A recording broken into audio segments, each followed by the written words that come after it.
Welcome to Lab Life with the Air Force Research Laboratory. Hi, I'm Michelle. And I'm Kenneth. Today we are joined by Nick Ripplinger, the president of Battlestate Technologies. His teams make glow-in-the-dark crayons and aren't afraid to fail fast and move on. In 3, 2, 1. Well, listeners, for the first time ever, we're going to kick off the podcast with a hoorah. Hoorah! Is that right? Yeah, close. We're here with Nick Ripplinger of Battlestate Technologies. Nick, welcome to the podcast. Hey, thanks for having us. It's awesome. I've love following your success and listening to the show, so it's pretty surreal being on. It's pretty awesome to see the workshop here. Can you kind of describe the space we're sitting in, kind of what the production looks like right now? Yeah, so we're kind of sitting on top of each other because we've seen some pretty big growth in 2019, but we've got a full about 60 feet worth of production line for the Craytac product line. We've got an R&D lab. We've got a prototyping area for our Nightfall product line, and we're sitting in our office at a conference table. We also heard this conference table has a unique history. Can you kind of go into that as well? Yeah, so when we first started Battlesite in 2017, early 2018 time, we started off in a co-working shared place that the Air Force owned the other half of, so it was pretty nice being in the same room as your customer most of the days. But this table is where we laid all the groundwork and got everything lined up to kind of see the growth that we've had. And so we had the opportunity to purchase the table. It's kind of a must-have for us. Absolutely. It's a very nice table, too, so it's cool to see it's able to go with you guys. Yeah. Continue that story. Exactly. So, I don't know. Like, being in the military, you always focus on your history and where you came from, so this is kind of a way to do that here in our business. So let's talk about that. We got the hoorahs out of the way, but you're an Army veteran, yeah. Right? And what was your life like in the service? What did you do within the Army? Yeah, so I loved my time in the Army. I feel like it kind of got cut short. Got injured in 2009 and medically retired in 2011. But the majority of my time was spent overseas between Europe, Iraq, Afghanistan, and I worked for NATO and just got to travel the world and make sure nobody killed the boss. So with that experience then, you kind of touched on a lot of the products you're working on here, a lot of recovery-related products. How has that influenced you building products for the warfighter? Yeah, so I think, the field time and the combat time and the training time in the military really has, we're able to carry that voice of customer into battle site. We've deployed, 4 or 5 times. I had footlockers of stuff that we never opened. We just took worthless gear down range. And so kind of one of our mantras, if you would, is we don't want to develop anything that the warfighters aren't actually going to use. So we want to save weight and waste and time and actually provide a valuable product that's going to make these warfighters' lives easier. The reason we're at Battlestate Technologies today is because your company has taken an Air Force Research Laboratory developed, idea and patent, and you've licensed it. And how did that happen? And what are you doing with that license? Yeah, so without AFRL, there wouldn't be a battle site, if we're just being honest with you. So Dr. Larry Brott out of RX, the Materials and Manufacturing Directorate, got some funding to develop this writable chem light. It was a problem we were having while I was downrange as well, so it's kind of cool to see the whole story come together. But really partnering with AFRL and licensing that technology is what propelled Battlesite. And not even just the license aspect, but when we hit some technical challenges, we went back to AFRL and said, hey, we can't figure this out. We were having some issues with a specific problem. And then we executed a CRADA, or a Cooperative Research and Development effort, and then to continue that relationship. So we had a contractual relationship for free flow of information that really propelled the product to be what it is today. And when you talk about the technology, if I simplify it, what it looks like to me is like maybe a crayon or stick that I can go right on this wall right now, and if I turn out the lights and I had night vision goggles, it actually glows and I can see what I wrote. Absolutely. The core of the technology is chemiluminescence, like you would think of in any traditional glow stick that you break and shake and it glows. So we microencapsulate one of those chemicals, so it's put in millions of tiny little water balloons, if you would, into the stick. It's paraffin based, so it is exactly like a crown. I always joke I make crowns for a living, and the responses are hilarious. But yeah, so it's a way just to communicate in low light, no light tactical situations while remaining invisible to the enemy. You touched a little bit on the application, but what would be some direct ways that, from your experience in the field, that you would have used this crayon, I guess? Yeah, so I think the use cases have expanded a lot over the last couple years since we've been out prototyping and doing field testing. It was originally designed for that close quarters combat mission where you're going to go kick in a door and go room by room and kill or capture whoever needs killed or captured. And right now we leave a chem light. And then once the whole facility's locked down, we come back in reverse, grab up all the intel, and leave another chem light. But chem lights, thanks to gravity, fall to the ground, they roll under things, and we're wasting a lot of time looking for these, where now we can just mark at eye level. When we first started off, we thought that was kind of the only use case, but now the medics are talking about how they can use it to triage a patient under blackout conditions so they're not turning on white lights and giving away their location. EOD guys, the bomb disposal guys, are using it to breadcrumb their way into a potential IED site so they know what's the safe path to go. And the thing I love the most about getting out in the field and talking to these guys is everybody has their own little twist on how they can use it, and the use case has just expanded significantly over the last 24 months. And how much does this actually save on in comparison to using traditional chem lights? Yeah, so the one CRATAC gives you about 2,000 linear feet of writing, and we kind of equate that to 1,000 chem lights, because if you think of like doing an X for 2 chem lights, yeah, on average you're going to write like 12 to 18 inches. So that's how we kind of calculated that. That is a lot. So you're saving some weight too for our guys. Yeah, so one CRATAC weighs less than 2 traditional chem lights. So if you compare about, carrying 1,000 chem lights to basically the weight of 2. Yeah, that's significant. When our service members' packs are already really, really heavy. Yeah, that's like uncomfortably heavy.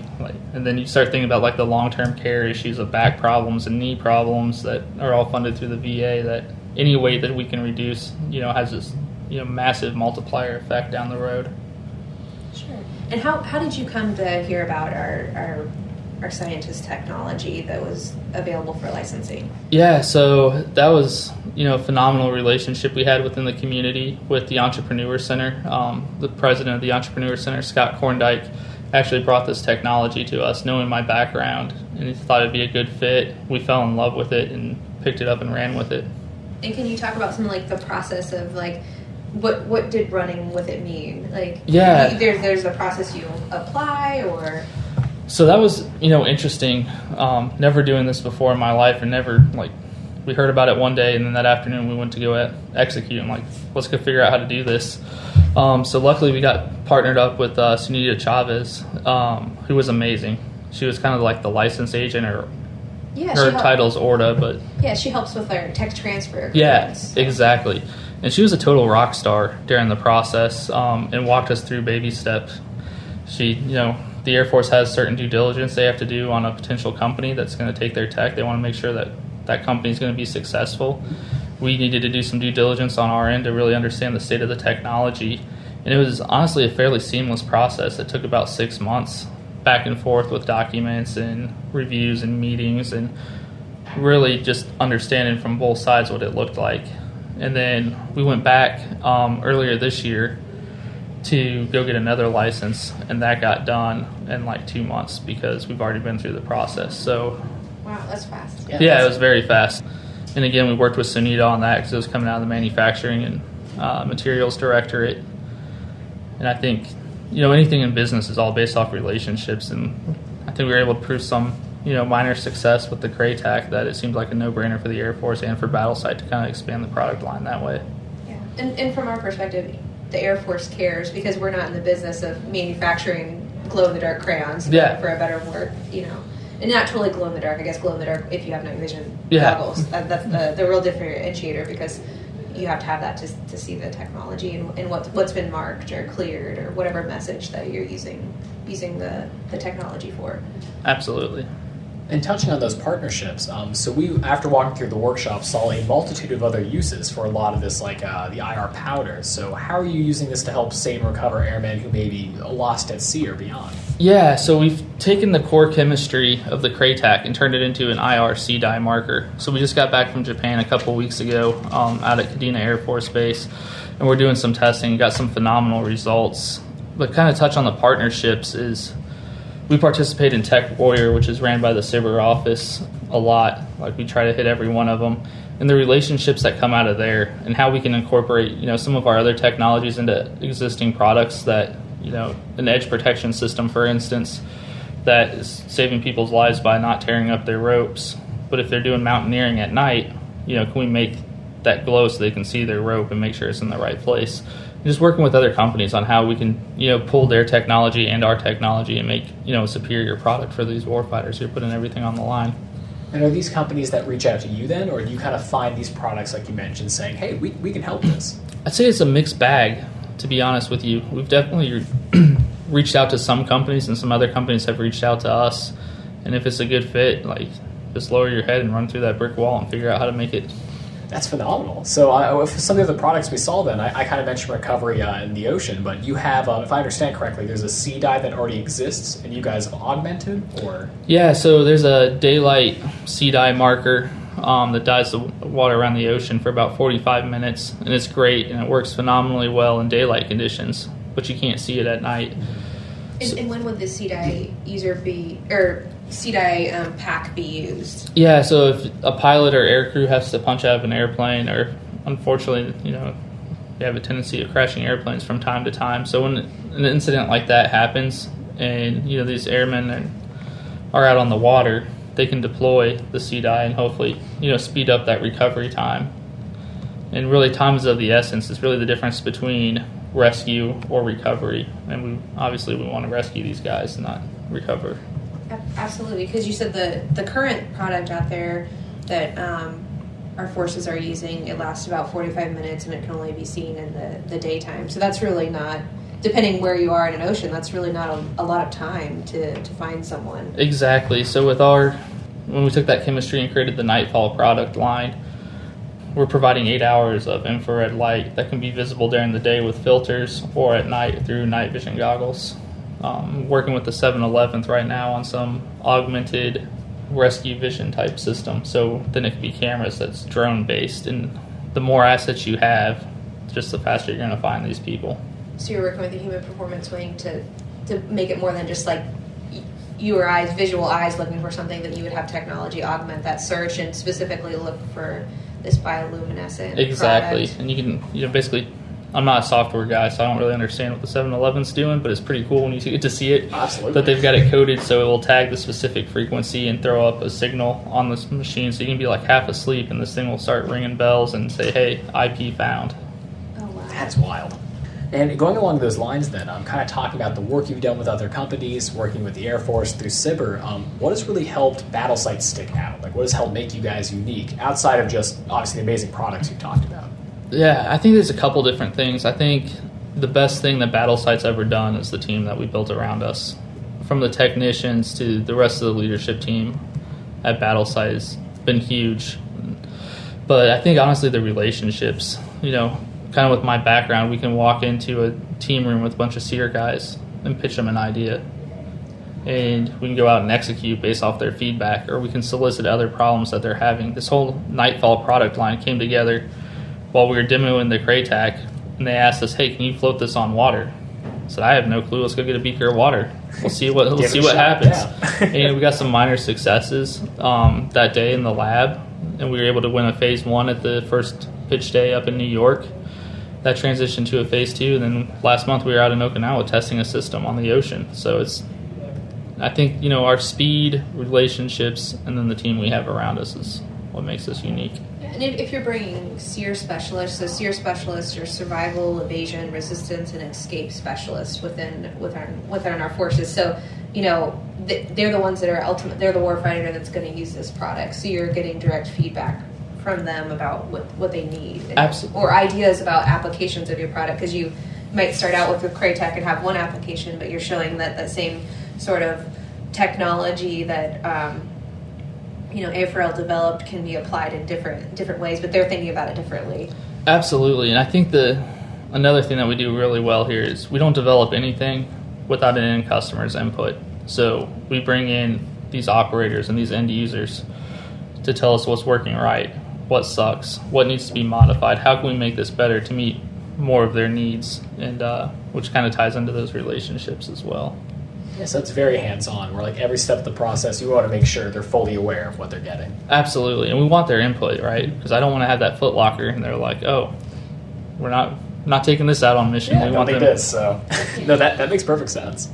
Well, you've been there. I mean, you're a veteran and you saw combat and you're applying it. I don't know. I feel sometimes some of the heart that you speak with, like when you gave us the tour about like this is about bringing someone home to their family. You know, the sea marker. You were saying, you know, there's instances where someone ejected from their plane and they're out there. We're searching for them, and you miss them because hypothermia set in before we could save them. But you hope that your product brings, you know, it gives us those minutes or those hours, you know, to get someone home faster. Absolutely. I think that's the whole goal, right? We want to make our guys more lethal, and we want to keep them safer and make sure that they're never in a fair fight and that we're always in a position to win, whether that's finding a down pilot, whether that's doing that close quarters combat, whether that's signaling to make sure that there's no fratricide for friend-foe identification, just kind of anything in that IR space that's going to make these guys' lives easier. An example for a lot of the warfighters out there, you did mention that you were working on, actually having ID tags on the, like either onto their kits that you could actually see in IR or augmenting that so you could see it at night? Yeah, so the cold fire powder, the second batch of patents we licensed from RX, the whole initial intent was friend or foe identification. And much like the Craytac, the mission use has kind of really expanded when we've been out kind of talking to end users and soliciting feedback.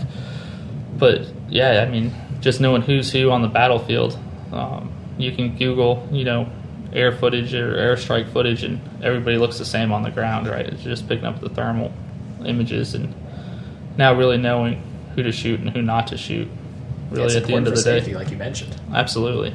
And we took some of the cold fire powder, your second kind of licensing opportunity with the Air Force, right? Yeah. And we took it into your dark room over here, and it's just this little plastic vial, and it's just glowing. Yeah. When we put on the night vision goggles, so you're actually taking that powder, putting it onto different films or something, or coatings to make shapes and words or just outlines. Yeah, it's really probably one of our most versatile products because we can injection mold it, we can lay it in film, we can put it in tape, we can put it in paint. It's really not a form factor that we can't put this in. I know we saw some, like you even had almost like light sticks or glow sticks that you can actually put UV light over, and those glow. I mean, it lit up the dark room. That acrylic, it has so much powder in there, and the acrylic really reflects the light well that you can light up a room.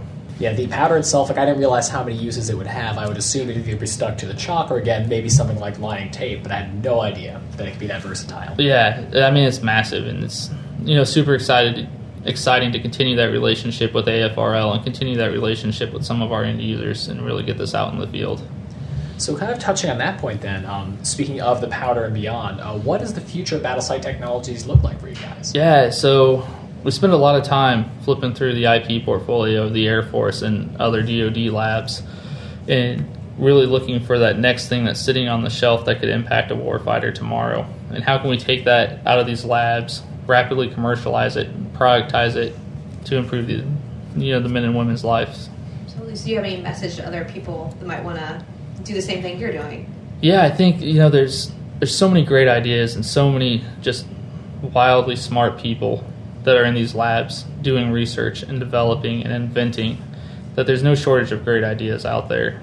So I think if you're an established business looking to grow your product line, there's an opportunity to interact with the labs. Or if you're like me, who you want to start a business and you want to make an impact, but you're not a scientist, so this is a way that you can kind of beef up your IP portfolio and have the fundamental research to go productize something. And something that I wanted to mention to you as well, looking on your on the website, I saw that you have written a book. Yeah. So that was fun. There's the frontline leadership. Kind of what military strategies do you use that, or kind of what this book covers? Do you have to help you be a better leader here in the workspace, or at least have you told other people? Yeah, I think Chris, our COO, and myself, we reference our past experiences far more than we do our MBAs or undergrads or anything like that. And so, really, I wrote that book for these transitioning service members to say, hey, you have all these transitional skills. Like, let's write a book at the third grade level so everybody can comprehend it, and because that's about as good as the level I can write, and tell these funny stories. And then that almost anybody in the military can relate to, and then how can you apply that into the business world or leadership role, and like hopefully it can help transitioning veterans tell their story in a way that can make them more marketable. Absolutely. That was you mentioned writing book's not an easy process. So what did that kind of look like? We wrote the whole book in 6 weeks. I won't lie. Oh my goodness. Yeah. So the process, we went out, we interviewed a couple publishers, we got a couple offers, and decided to go with one. Then we took a week off to celebrate, like, hey, I got this publishing deal. Yeah, absolutely. And then it was like, oh my God, now I have to actually write this book. So it was a very fast process. It's very short chapters. We wanted to just keep it super light and fun read. Like so many business books, like the author wants to show how smart they are and how superior they are. So like when I'm reading a business book, I usually have a dictionary next to me trying to figure out what this person's saying. Just got to make sure. Yeah, so we just tried to do something a little different on that. And you said this has directly fed back in your products and kind of the philosophy of Battlestate? Yeah, it's 100%. It's kind of like our guiding principles here. I've had the privilege of serving with some great leaders that I learned so much from, and I had the unfortunate experience of serving with some leaders that weren't so great, but I think those leadership lessons were even more impactful, that I just wanted to make sure that we built the culture right and we take care of our people. My whole goal, which is not realistic, but is to have zero voluntary turnover here, from technicians all the way up to my role and everywhere in between. So something we preach here, and we actually try to do everything we can to keep our people happy. Absolutely. From what I see from the team and what we've heard, it sounds like you have a very good family here almost. People it work is. very well together. Yeah. We have a lot of fun. There's definitely bad days. It's science after all. Like certain stuff just doesn't work. But, we're not afraid to fail. And we're not afraid to empower our people to fail, because knowing what works is great, but knowing what doesn't work is also great. So I can't make progress without a few missteps on the way. Yeah, absolutely. So kind of our motto here is fail fast and then move on to the next one. Then to get it to work, or fail fast again so we can move on to the third one. Exactly. It's kind of the life of R&D, I guess. Absolutely, yeah. No, that puts it very well. So the last question we usually have for folks then, as we kind of wrap up, is if you have a favorite piece of Air Force technology or a favorite researcher that may have inspired you, or maybe even something you've worked on, something you'd like to promote. Yeah, so I think I thought long and hard about this, so thank you for giving me this question in advance. Of course. There's just so many researchers out there. I don't think I've met a researcher at AFRL that I don't instantly fall in love with. Whether it's a computer scientist who's talking about stuff that I can't comprehend, or whether it's Larry Brott sitting out on our whiteboard drawing out the chemistry so I can comprehend it. There's just everybody there is amazing. But I think, when you look at our airframes, and like the F-35s and some of this new high-tech technology, it's amazing the capabilities that we have as a country, and the majority of that's coming out of these labs and these manufacturing partners and R&D partners. The whole ecosystem, I guess, is my favorite thing in the world right now. Thank you so much for meeting with us today. No, thanks for your time. Appreciate you guys coming and stopping by and visiting. Yeah. Of course. Keep up the good work, keeping our men and women safe and getting home. Thank you. Make sure to follow us on social media at Facebook, Twitter, LinkedIn, Instagram, and YouTube at AF Research Lab. And remember, stay curious. Logging off.